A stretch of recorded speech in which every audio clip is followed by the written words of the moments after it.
the first thing that they start doing is to search for which formula to apply. So it becomes a formula search. That's not the best way to learn physics or to do physics. Let us look at this question. So you have two balls, A and B, that are thrown horizontally with speeds 5 meters per second and 7 meters per second. Now the first thing that you should do when you read the question is to draw a diagram. So they are thrown with 5 meters per second, 7 meters per second in the same direction. Let's say from here, 5 meters per second, 7 meters per second. So this fellow, this is A, that is B. Now the distance between the points that they hit the ground at is 6 meters.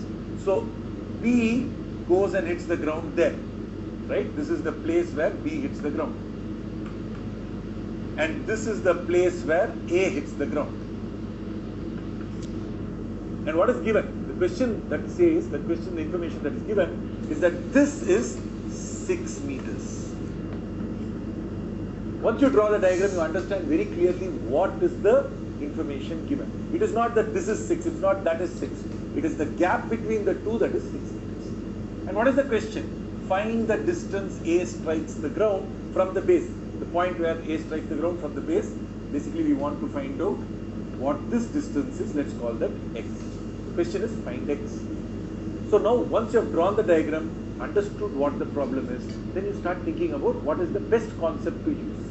You can look for formulas for projectile motion. That's not the best way to go about this.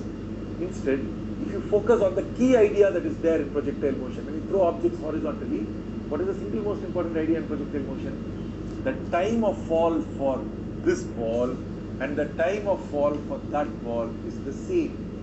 Though they have different horizontal velocities, the time that they take to fall is exactly the same. Now once you remember that or know that, then you know that this distance must be 5 meters per second into t, 5t meters, and then from here to there the distance must be 7 meters per second into t seconds, 7t. So this is 7 into t, this is 5 into t, therefore this must be how much? 2 into t. So 2t must be equal to 6 meters. So if 2t is 6 meters, t must be equal to 3 seconds. So you know t is 3 seconds. Once you know t is 3 seconds, 5 into 3 is 15, and so you know that x is 15 meters. You see, solving the problem is extremely quick. Within 30 seconds you can finish the problem if you got to know what the key concept behind the idea is. And once you apply the concept, the solution becomes quite easy. So 2 steps. First, understand the problem thoroughly, draw it, visualize the situation, then look at the key concepts. Don't just look for formulas. And when you're preparing for competitive exams like NEET or IIT, time is of real big essence.